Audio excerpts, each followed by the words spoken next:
Ma'asyiral muslimin, sidang jamaah salat Jumat yang insya Allah dimuliakan dan dirahmati oleh Allah Subhanahu wa taala. Dalam kitab dijelaskan di padang mahsyar kelak ketika seluruh manusia dikumpulkan dari Adam sampai kiamat. Bayangkan, sejak Adam sampai kiamat berapa triliun manusia berkumpul di satu tempat, dan pada saat itu hampir seluruh manusia gelisah. Kenapa mereka gelisah? Karena mereka ingin status hukumnya masuk surga atau neraka, sementara pengadilan belum juga dimulai. Samalah kalau kita dinyatakan tersangka sama polisi, kan kita mau cepat diadili. Adili saya, kalau saya salah berapa tahun vonisnya, kalau tidak salah adili lalu lepaskan dari sangkaan itu. Demikian juga di padang mahsyar, hampir seluruh manusia gelisah, saya ini masuk surga atau masuk neraka, sementara pengadilan belum juga dimulai. Dalam keadaan gelisah itu, datanglah sekelompok manusia menghadap kepada Nabi Adam. Ya Adam, engkau adalah bapak kami semua, tolong menghadap kepada Allah, berdoa supaya segera dibuka pengadilan. Mendengar ini Nabi Adam geleng kepala. Saya malu ketemu Allah hari ini. Kenapa? Saya pernah makan barang haram sekali waktu saya hidup. Di mana mau kusimpan mukaku? Adam alaihi salam sekali makan barang haram, malu ketemu Allah di akhirat kelak. Di mana mereka yang pegawai negeri, sejak masuk pegawai negeri nyogok, seluruh gaji-gajinya sampai pensiun haram di sisi Allah. Seumur-umurnya makan barang haram, di mana mau kau simpan mukamu nanti di akhirat? Lalu Nabi Adam berkata, silakan kau datang kepada Nabi Ibrahim alaihissalam, minta kepada Ibrahim alaihissalam. Datang lagi sekelompok manusia ini. Ya Ibrahim, engkau adalah kakek para nabi, tolong menghadap kepada Allah, berdoa supaya segera dibuka pengadilan. Mendengar ini Nabi Ibrahim pun geleng kepala. Masusah, masih ritoka iya. Saya juga malu ketemu Allah hari ini. Kenapa?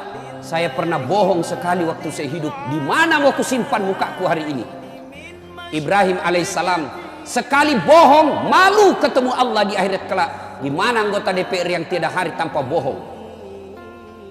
Di mana para politisi ketika kampanye pilkada, pilgub, pilpres banyak janjinya, setelah terpilih tidak pernah dilaksanakan janjimu? Di mana kau nanti di akhirat?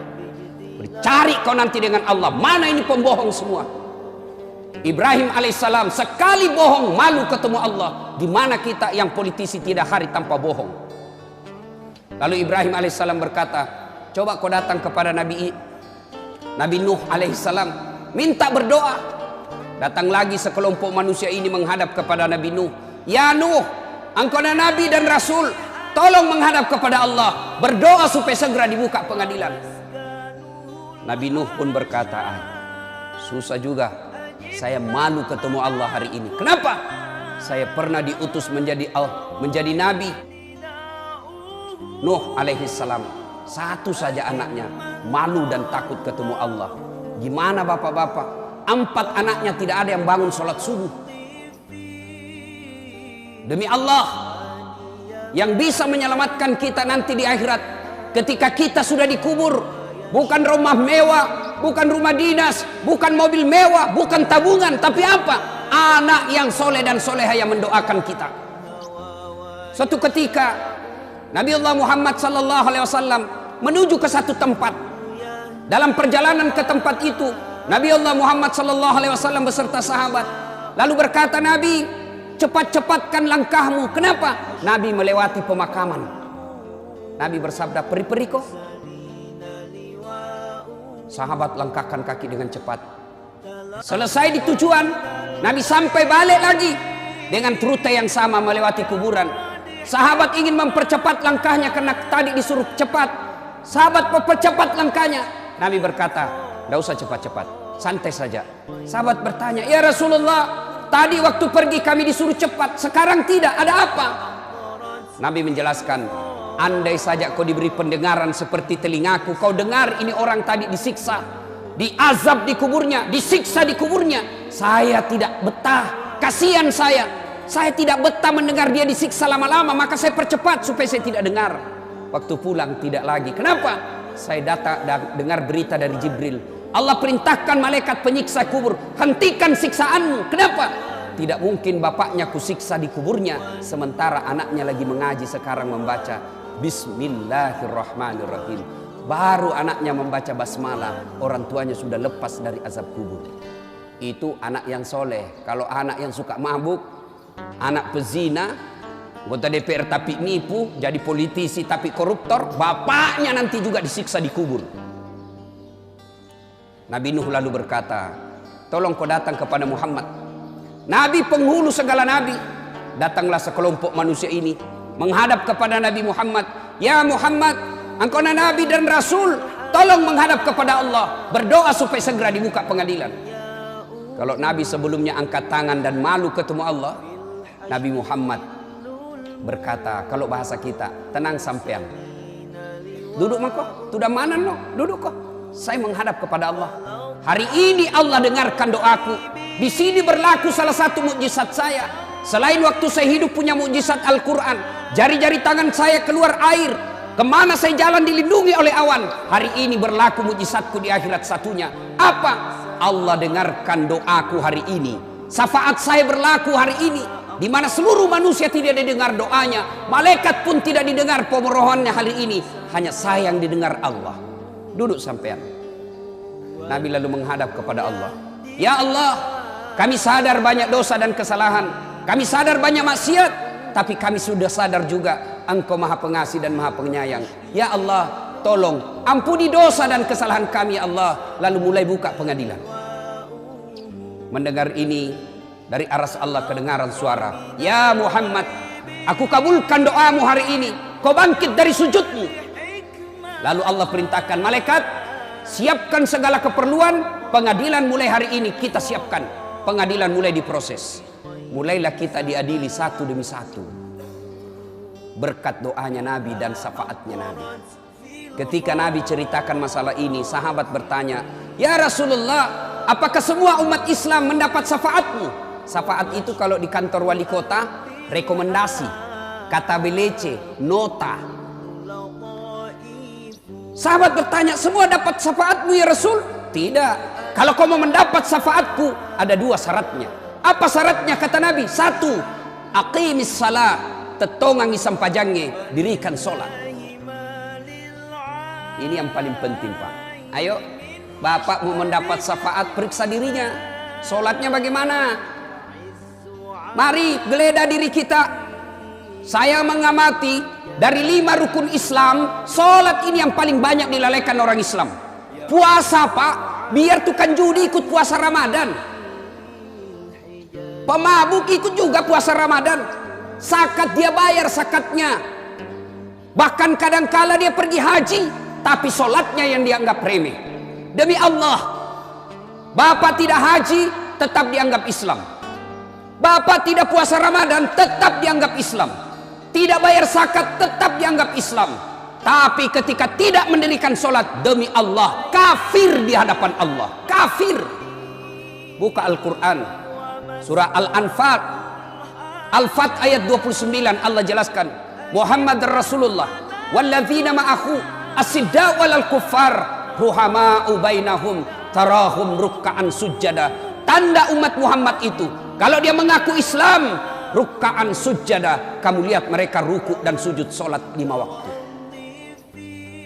Bapak tidak puasa 5 tahun berturut-turut tidak puasa, taubat hari ini, besok dia bayar puasanya yang lepas, tidak ada lagi kalanya. Tidak bayar zakat 5 tahun berturut-turut, taubat hari ini, besok dia bayar semua zakatnya, selesai utang zakatnya. Tidak haji padahal sudah mampu, tahun depan dia daftar, tahun depannya dia berangkat haji, selesai utangnya soal haji. Tapi kalau Bapak tidak sholat subuh tadi, bagaimana cara bayarnya? Coba jelaskan. Yang tidak sholat subuh tadi bagaimana cara bayarnya? Tidak ada, tinggal nunggu siksaannya. Begitu Bapak tidak sholat subuh, besok bagaimana caranya? Dia bilang anak muda, besok Ustaz saya sholat subuh. Ya besok untuk besok. Ya, saya sholat 2 kali, lebih salah lagi. Tidak ada Pak. Begitu pentingnya ini sholat, sehingga Nabi menjelaskan, andai saja sholat ada dalam dirimu, maka sholat itu seperti fungsi pentingnya kepala. Coba lihat fungsi pentingnya kepala dalam diri kita. Ada orang perang, kena kedua kakinya, tangannya amputasi, potong dua tangannya, potong dua kakinya, masih bisa hidup. Ada orang tidak ada pendengarannya, masih bisa hidup. Tidak ada dua matanya, buta sama sekali, masih bisa hidup. Tapi pernahkah kita melihat ada orang lewat di sini tidak ada kepalanya? Itulah orang Islam yang tidak sholat, ibarat manusia tidak punya kepala. Gimana Allah mau kasih, Nabi mau kasih kita syafaat? Jangankan 5 waktu, sholat Jumat saja terlambat. Ini saya masuk di sini setengah, sudah mulai azan masih setengah. Yang setengah ke belakang, yang terlambat, dengar baik-baik. Bapak sah sholat Jumatnya, cuma sudah tidak terdaftar di absennya malaikat. Sah sholat Jumatnya, tapi sudah tidak tercatat di buku hadirnya malaikat. Begitu hatib naik baca khutbah assalamualaikum, buku malaikat tutup, lapor yang terlambat datang tidak ada dalam namanya. Itu ciri-cirinya, coba lihat, tandai mukanya mereka, Pak. Mereka itu paling terlambat datang, paling cepat pulang. Assalamualaikum, assalamualaikum, lompat. Baru mau masuk surga, nenekmu punya surga. Cuma sholat Jumat andalannya sekali sepekan, itu pun terlambat, paling cepat pulang. Gimana kita nanti berhadapan dengan Allah? Auzubillah min dzalik. Kita berdoa kepada Allah. Ya Allah, berikan saya kebahagiaan. Ya Allah, berikan saya kemuliaan. Ya Allah, sukseskan usahaku. Ya Allah, perbaiki rumah tanggaku. Allah jawab permohonan kita. Hayya 'alas shalah, sini saya kasih kau kemohonanmu. Hayya 'alal falah, sini saya kasih kau kemenanganmu. Apa yang kau mau, sini. Hayya 'alal falah artinya mari saya kasih kau kemenangan. Tapi apa jawaban kita? Tunggu, lagi meeting. Hebatnya tahu, Tuhannya suruh menunggu. Wali kota saja kalau panggil ajudan langsung lari ajudannya, Pak. Ajudan lari langsung, Pak. Siapa? Biar lagi tidur langsung bangun. Lalu kenapa ketika Allah yang memanggil kita, hayya 'alas shalah, kita tunggu, lagi ada pembeli. Gimana Allah mau memperbaiki hidup kita? Sholat aja kita anggap remeh. Yang kedua, syarat mendapat syafaat menurut Rasulullah sallallahu alaihi wasallam, perbanyaklah menyebut namaku. Apa realitasnya? Apa pelaksanaannya menyebut nama Nabi? Salawat kepada Rasulullah Muhammad sallallahu alaihi wasallam. Kadang saya ditanya, Ustaz, kenapa doaku tidak dijabah Allah? Kenapa doaku tidak dijawab Allah? Salah satu sebabnya, siapa yang berdoa tidak diawali dan diakhiri dengan salawat, maka doanya tergantung antara langit dan bumi. Bapak passwordnya berdoa, kalau mau berdoa Allahumma salli ala Sayyidina Muhammad wa ali Sayyidina Muhammad, baru terbuka pintu aras doa. Ketika tidak bersalawat, tidak akan sampai doa kita. Coba perhatikan, ketika Allah merintahkan kita puasa, Allah tidak ikut menunaikan ibadah puasa. Ketika Allah perintahkan kita haji, Allah tidak ikut menunaikan ibadah haji. Ketika Allah perintahkan kita bayar zakat, Allah pun tidak ikut menunaikan ibadah zakat. Tapi ketika Allah merintahkan kita sholawat, dengar baik-baik firman Allah, innallaha wa malaikatahu yusalluna ala nabi. Sesungguhnya Allah dan para malaikatnya bersalawat kepada Rasulullah Muhammad sallallahu alaihi wasallam. Maka wahai orang-orang yang beriman, yusalluna ala nabi, ya ayyuhalladzina amanu sallu alaihi wasallimu taslima. Bersalawatlah dengan garis bawahi catatannya dengan sebaik-baik salawat. Kadangkala kita salawat tidak ikhlas, kadangkala kita salawat penyebutannya tidak bagus. Muhammad SAW, apa artinya? Perbaiki salawat, karena itu bagian kecintaan kepada Nabi. Bapak saudara-saudara sekalian yang saya hormati, saya kasih contoh konkret kenapa doa tidak diijabah Allah. Kita bersahabat 2 orang. Anggaplah saya dengan bapak bersahabat. Ada anak saya nakal betul. Bapak lagi sakit gigi, anak saya mukul, tak, ribut aja kerjanya. Begitu saya meninggal, datanglah anak saya minta pertolongan kepada bapak. Pak, Om, tolonglah saya mau bayar uang sekolah tapi tidak ada duit, pinjam luang duitnya. Lalu bapak berpikir apa? Ini anak kurang ngajar, selama ini bikin pusing kita, tidak pernah kita dikasih tenang di kompleks. Datang istrinya bapak, Pak, jangan kau lihat itu anak, Jangan kau lihat itu sifatnya anak. Ingat bapaknya. Siapa bapaknya? Baik itu bapaknya. Akhirnya apa? Anak ini ditolong bukan karena melihat kelakuan anaknya, tapi mengingat jasa-jasa bapaknya. Akhirnya apa? Dikabulkan keinginannya. Kalau Allah melihat dosa dan kesalahan kita, Pak, istri aja kita tipu. Kita di kantor suka bohong. Kita suka makan barang haram. Sepertinya Allah tidak akan mendengarkan doa kita. Tapi doa sebelum kita lakukan, kita menyebut ya Nabi salam alaik, ya Rasul salam alaik, ya Habib salam alaik, salawatullah alaik. Akhirnya apa? Allah kabulkan doa kita. Bukan karena melihat kita, tapi kita menyebut orang yang dicintai oleh Rasul, dicintai oleh Allah Subhanahu wa taala. Heran kalau ada orang Islam malas menyebut Nabi, padahal Nabi selalu mencintai kita sejak hidup sampai akhir hayat beliau. Masih ingat Bapak Ibu Saudara yang saya muliakan, ketika Nabi sakaratil maut, datang malaikat ingin mencabut nyawanya. Ya Muhammad, hari ini saya diperintah Allah untuk mencabut nyawamu. Bagaimana menurutmu? Nabi menjawab, ya Jibril, saya tidak khawatir. Kalau hari ini saya harus dicabut nyawaku, tolong berikan saya berita gembira. Jibril menjawab, seluruh dosa-dosamu Muhammad sudah diampuni. Seluruh malaikat sudah ngantri menunggu kamu. Seluruh nabi dan rasul haram masuk surga sebelum engkau lebih dulu masuk ke dalam surga. Mendengar ini Nabi lalu menjawab, ya Jibril, saya tidak mencemaskan diriku. Yang aku khawatirkan umatku. Bagaimana umatku sepeninggal saya nanti? Jibril lalu naik menghadap kepada Allah. Turun Jibril membawa berita, ya Muhammad, ada berita gembira dari Allah. Meskipun engkau sudah tidak di tengah-tengah umatmu, meskipun engkau sudah tidak di tengah-tengah umatmu, meskipun engkau tidak di tengah-tengah umatmu, selama umatmu masih berpegang kepada Quran dan Sunnah, aman umatmu.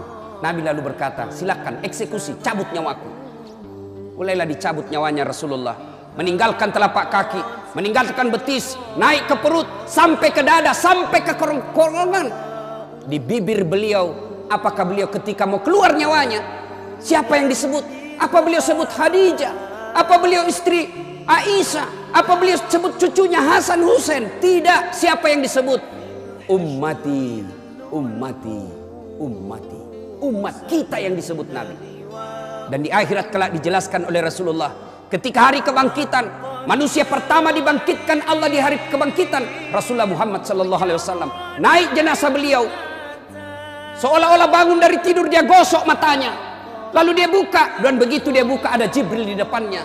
Lalu Nabi bertanya, ya Jibril, hari apa ini Jibril? Jibril menjawab, ini hari kebangkitan seperti yang dijanjikan Allah kepadamu. Lalu Nabi menjelaskan, kalau ini hari kebangkitan, siapa yang dicari Nabi? Apa beliau cari bapaknya yang tidak pernah dilihat? Apa beliau cari ibunya yang cuma 4 tahun bersamanya? Apa beliau cari cucunya Hasan Husain yang sangat disayang? Tidak. Siapa yang dicari Nabi? Jibril, kalau ini hari kebangkitan, aina ummati? Mana umatku? Mana umatku? Begitu cintanya Nabi kepada kita. Lalu apa balasan kita kepada Nabi? Kadangkala kita injak-injak sunnah Nabi. Kadangkala kita bersalawat pun kepada Nabi kita sangat pelit. Sehingga pantas ketika Nabi jelaskan, sepelit-pelit umatku di antara kalian adalah yang ketika dia dengar namaku, dia tidak mau dan enggan bersalawat kepadaku. Ya ayyuhalladzina amanu sallu alaihi wasallimu taslima. Semoga ada manfaat. Lebih dan kurangnya mohon dimaafkan. Nun wal kalam misrun. Billahi fi sabilil haq. Barakallahu li wa lakum wa izaisil mu'minin. Innahu huwal ghafurur rahim.